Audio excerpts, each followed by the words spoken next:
We got to start with what I think is the biggest news in the NFL right now. When premier players are on the trade block, to me, that's the biggest news. I don't know why this one is not being talked about enough. He did it officially in like a 600-word essay. I didn't have time to read the entire essay, but I got the gist. And that's a top 5 corner in the NFL. The Dolphins, Xavien Howard, has requested a trade. Blake, what are your thoughts on that?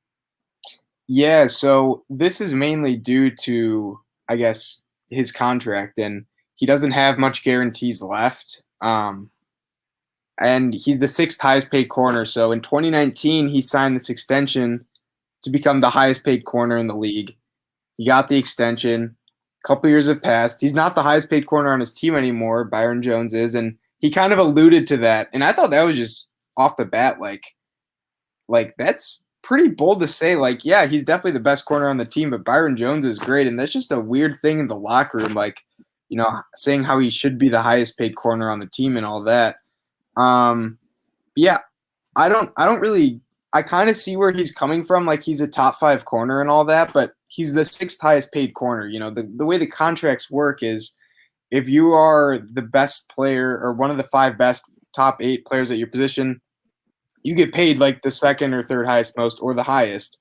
And he hasn't been paid in 2 off seasons. So yeah, people are going to pass him, but he signed a 4 or 5 year extension. I think it's a bit unreasonable to ask for like another contract after you just signed one. And then he went on to say stuff about how he wasn't exactly sure what he was getting into with the contract. It was a quote unquote bad contract. Like, I feel like, that's what your agent's there for. You shouldn't have signed it if you didn't agree. And let us remember, he was coming off of a season where he only played 5 games. In the year before, he played 12. In his rookie year, he only played, I think, 6 or 7. So up until when they signed him, he only had 1 full year of being healthy. Now, this past year he was healthy, but the Dolphins definitely took a risk by signing him to a mega contract like they did. And now he's saying because of his level of production, he should be like the highest paid again.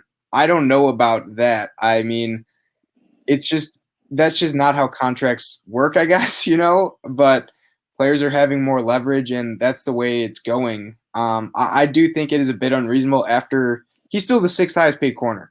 Like that's just that's how it is. If he wanted to get another contract after being leaped in the next year or two, like he should have signed a shorter deal. That's, I think, the bottom line of it. I think it's a bit unreasonable, but if he wants to make more money, go ahead. He has the power to do so. I just think it's maybe a bit rich to do that when you're still the 6th highest paid cornerback. So I'm actually with you. I'm usually very pro player when it comes to contracts and players asking for more money. I always think they should do it and they should get it. Like, there's no doubt about it. But I think it is a 1 year too early for Xavien Howard. And I understand financially why it is 1 year too early, because the Dolphins do have the potential out in 2022. And his money does go down in the last 2 years of his contract. So I think this is his last year where he's really a highly paid player. So I agree with that. Could you argue that he outperformed his contract? Possibly, but I think you would be hard-pressed to find a lot of people. Everybody would have him in the top 6 of their cornerback rankings. I don't know many people that would have him in the top 2 or 3. I think most people agree that the top 3 cornerbacks in the NFL are some combination of Jalen Ramsey, Jair Alexander, and Marlon Humphrey. I think those are the 3. Those are the 3 I look at as the top 3. And I would put Stephon Gilmore 4th, and then finally Xavien Howard 5th. And before people jump on me, Stephon Gilmore had a hell of a season last year outside of the one game against DK Metcalf. Like, people need to get that out of their heads. Stephon Gilmore is still one of the best corners in the NFL. And so, getting back on topic, like I agree with you on that point. And I do also understand where he's coming from. Yeah. Where I wanted to go to more is I look at Jamal says Trey White. I know a lot of people do. I think they play a lot of cover 2 in Buffalo. I think that's very helpful for a corner. I wouldn't put Trey White in the conversation as these guys who are true man-to-man corners. But that's just my opinion. Trey White's still a hell of a football player. But getting back to it, so what I wanted to get to with Xavien Howard, I think we're both in agreement that he does deserve his money in some capacity. He's an excellent player, but I think we also agree that him asking out in this sense this early into a contract when they paid him with good faith is also a little bit unreasonable. I wanted to get to his destinations. I read somewhere that Saints, Seahawks, and The Cardinals Saints would be very interested. I don't know what the Saints and Seahawks would pull that move off with. Especially, I think the biggest difficulty with this Xavien Howard situation is that not only do you have to trade for Xavien Howard, and that compensation might be cheaper because you have to pay Xavien Howard. And paying Xavien Howard, you talked about he's the sixth he's the sixth in terms of average annual compensation. Well, he's paid $5 million a year less than Jalen Ramsey. So if you're going to have to redo his contract, you're going to have to get him into the $20 million range. And getting a defensive player into the $20 million range to me is always a scary proposition unless they're truly transcended in their position. We're talking about like Aaron Donald, Myles Garrett, Jalen Ramsey. So I think first, I wanted to ask you, what do you think the kind of trade compensation would be for Xavien Howard? And two, what kind of teams do you think would be involved in the discussion? And which team do you think should do it? Yeah, I mean, I think with this demand, like he's not going to say, oh, I definitely want to be the second highest paid. Like, don't pay me more than Jalen Ramsey. You know, he's better than me. Like, I feel like he would never say that. If you're as good as he is, you have the confidence, and he has the stats to back it up too. I mean, 10 interceptions. Like, will we see that again for the next few years? Probably not. To warrant, you know, being the highest paid. Now, is a team going to want to trade a first-round pick and then also make him the highest paid corner? That's an interesting question. It was previously reported today, too, that 2 playoff teams called about him. So we don't know who those teams are, but of course, there's a market for him. He's one of the most premier positions, and he's one of the best. So, yeah, people are going to call. But one thing that was interesting that came out of all this that kind of went under the radar, so we know Chandler Jones recently requested a trade. But Gerard Powers, a former cornerback of the Cardinals, actually reported that the Cardinals offered Chandler Jones for Xavien Howard, and I think there's a pick somewhere in there too, like a late round pick. Not sure what team was giving it up, but the main part of it was Chandler Jones for Howard. The Cardinals offered that to the Dolphins. The Dolphins said no. I thought that was very interesting because Chandler Jones is unhappy with his contract. Clearly, Howard is as well. I think it would help out both teams a lot. The Dolphins drafted an edge in Jalen Phillips this year. They don't really have a great edge, and the Cardinals don't really have great cornerbacks. They signed Malcolm Butler, so it would fill a need for them both immediately. I think that makes sense. The money aspect of it, like they both have very little guarantees, so that both teams would be saving, like $14 million by getting rid of each player, and then they'd basically just be they'd have dead cap, paying the new guy more money, and then just having a different need filled. So that's an option. I don't know, like, what team has got the financial flexibility to do this right now is my only question. And I don't think he's going in the division. I know the Jets could be an option. They have money. Yeah. Maybe I think a team like the Colts would be interesting, although they don't really play a lot of man. They play more zone. Right, they play cover too. So paying a lot of money for Xavien Howard doesn't exactly fit what they do on defense. Yeah, exactly. So that would be a team that has money that's kind of, in the all-in mode right now. So those are my 2 teams. But, yeah, I just thought the trade was interesting. That was proposed. So I do want to touch – so I like the Colts as an option. Obviously not the ideal fit, but they have the ability to get a player like that, right? And you look at their defense and, Kenny Moore is a hell of a player and he had a nice season last year and all of that. But their secondary is really just missing one difference maker because they have a difference maker in their defensive line in DeForest Buckner. And Darius Leonard, though, I think his coverage gets very overrated. He is a difference maker at the linebacker position. So they have 2 difference makers. They just need one in the secondary. But I wanted to go to the Arizona and the Chandler Jones for Xavien Howard specifically. To me, it doesn't make sense for Miami. It makes a lot of sense for Arizona.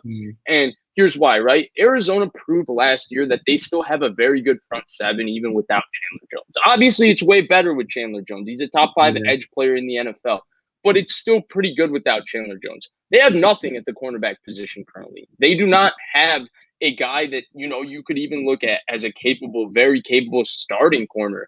I think Malcolm Butler really struggled last year, and Robert Alford, I mean, what are you going to get from Robert Alford? I'm not sure. Malcolm Butler, to me, has not played good football since he was benched in the Super Bowl. He's really struggled, and he's really struggled when he's had to play man coverage in those kind of situations. So I'm not a big fan of that, and I think that having an Xavien Howard would do them a lot of good, because I still think between Watt, Jordan Phillips, you throw in Zaven Collins, who they drafted, and you throw in Marcus Golden, that's still a pretty competent front seven. Yeah. And then you add a difference maker like Xavien Howard in the secondary. I still think you can have a good defense. The reason I don't think it makes sense for Miami is because of the way they play defense, right?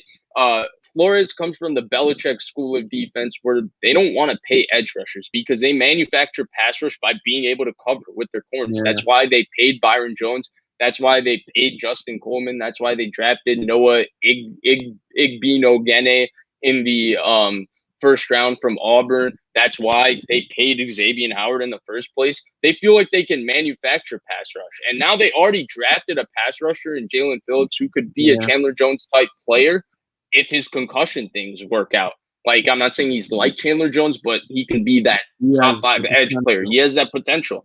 So to me, for Miami, losing Xavien Howard, a high-level corner, and getting an edge rusher on a defense that you don't really prioritize the edge rusher. I mean, Brian Flores was there in New England when they traded Jamal's Jones. When they traded Jones, and he had the synthetic marijuana incident, and then he was part of the defenses that won 2 Super Bowls without Chandler Jones. So I look at that entire situation, and to me, Arizona makes sense on paper for Howard itself. Jones, to me, for Miami, as the compensation doesn't make sense. But then you look at picks, right? A pick isn't really necessary for the Miami Dolphins at this point. Like, sure, they could probably get a second-round pick for Xavien Howard, and that second-round pick is probably because you have to redo his contract, right? So you're likely not getting a first at this point for him. Maybe you get one. I'm not sure. I'm just saying that just because of how the DeAndre Hopkins trade went down. But then again, Billy O'Brien was part of that trade scenario, so there was no telling what would actually happen. Yeah. But if you ask me, and you ask me about what would happen with Xavien Howard in terms of compensation, to me, Miami needs to get a premium player, preferably an offensive lineman, but then they have a heavy investment in their offensive lineman, then probably a receiver, but they've also just drafted Jalen Waddle 7th overall, but they need to get some sort of premier player in return for Xavien Howard. To me, they don't need picks. They don't really need, and Chandler Jones fits the example of a premier player. I just don't think he plays the position that they need. Yeah, I mean, you kind of hit it right on the head. Like, the Patriots have been known for just they blitz their linebackers a lot, and they had Van Noy last year, who comes from the thing, but Van Ginkel does a pretty good job. And yeah, they always seem to just randomly have random people just pop off with just tons of play. I think Emmanuel Ugba had 9.5 sacks last year. He was maybe one of the most underrated just edge players in the NFL because of the variety of things he did. And really, like you brought up Van Ginkel, right? Like, Dante Hightower has done it in New England for years as being that versatile linebacker that they can rush. So, like, they don't need that premier Nick Bosa, Myles Garrett, Chandler Jones, the guy that's going to win every game, just about every other down on the outside and create pressure, because they'll manufacture pressure with their scheme, and then they'll play coverage. Yeah, and I guess the issue for both of those teams is, like, they don't want to pay their own guy like more money than he's already getting made. Well, the guy that they're about to get wants a pay raise when you get him too. So that kind of goes in with it. But yeah, I mean, the teams with the cap have already, I feel like, spent it because free agency is gone. And so that kind of creates a dilemma for both of these guys. And the fact that, I feel like if this happened earlier, like, the Jaguars would have been on it instead of snatching up Griffin. They would have just said, why don't we just get Xavien Howard, pay him a few more a year, and we have someone who's a top, just better in, like, pretty much every way. I mean, Griffin's a good corner, but I don't think he's really close to Howard. And they get paid similarly too. So yeah, I don't know about just this whole thing. I think it came out a little late for both of these guys, to be honest with you, but there will be a market. I mean, I can assure you that, because anytime a player of his caliber wants out and wants more money, like, teams will be lining up. Yeah. I'll take your Shaq Griffin and throw you a Dory Jackson. The Giants threw the house at Adoree Jackson. If Xavien Howard was available, I'm sure they would have parted with the second-round pick and paid Xavien Howard $18 million or $20 million, because there is a $7-8 million difference between Xavien Howard and Shaq Griffin, and Xavien Howard and Adoree Jackson. It's just that those two guys are solid starting corners, above average starting corners, if you will, and Xavien Howard is an elite player. So, yeah. Bradbury and Xavien Howard in the same secondary would be insane. Best corner duo in the league. Yeah. That'd be reminiscent, makes me reminisce of Aqib Talib and Chris Harris. Yeah. On the Broncos. That'd be something like that, yeah. That deal was also great. Final guess, like, what do you think's the best landing spot? Where do you think he'll end up? I mean, I'm trying to even think of the teams that have the most cap space right now, because that's really what it comes down to. See, I would say like Jets. Jets make I was going to say the same thing. Like, corner's their biggest issue, but I feel like the Dolphins wouldn't want to trade him in. Absolutely not. Right. Jags would have been another. I mean, even still, the Jags probably have money to spend, so Jags are, I think, always a good option for, I guess, getting a free agent or trading for someone. So I think he's going to end up in the NFC, just because he's a really, really good player. Yeah, you probably want to move him out of the conference. And I'm going to say he somehow ends up in Arizona. That's what I'm going to guess. Because I think that makes sense. Yeah. But I only say Arizona because most of the NFC teams are basically, their rosters are filled out. Like, I would say the Niners, right? Because the Niners, if they dump Jimmy G, they have a ton of cap room to play with. But the first thing they need to do is, one, dump Jimmy G. And then two, like, even if you trade a second for Xavien Howard, at some point this roster needs to be reloaded in 2022 and 2023. And sure, Trey Lance is cheap, but you're already paying top of the market for Kyle Juszczyk, Trent Williams, what's his name? Fred Warner, George Kittle. That's four players that are played top of the line. Bosa's going to be paid. Right. Bosa will be there. And then you add Xavien Howard. That's six players. You will literally be the Dallas Cowboys when they had Dak Prescott on a cheaper rookie contract than Trey Lance, but they were too busy paying Tyron Smith, Zach Martin, Travis Frederick, DeMarcus Lawrence. There was zero depth on that roster. Dez Bryant. Agreed, and I feel like the Niners just don't have the picks to trade either. Like, unless you want to roll into the next two drafts with, like, your best pick being like a third rounder or like a fourth rounder, which is usually it also just doesn't really fit their timeline, I feel like. No. Which I guess is unfortunate for them. And then the Saints are always an option for anything because they somehow do it. I mean, yeah. If Mickey Loomis was $200 million under the cap, I feel like he could figure it out and where they need to be. His books will indicate that he'll be $200 million under the cap for the next 17 years, but that current year they will somehow be manipulating the cap where they're under it. It'll be unreal.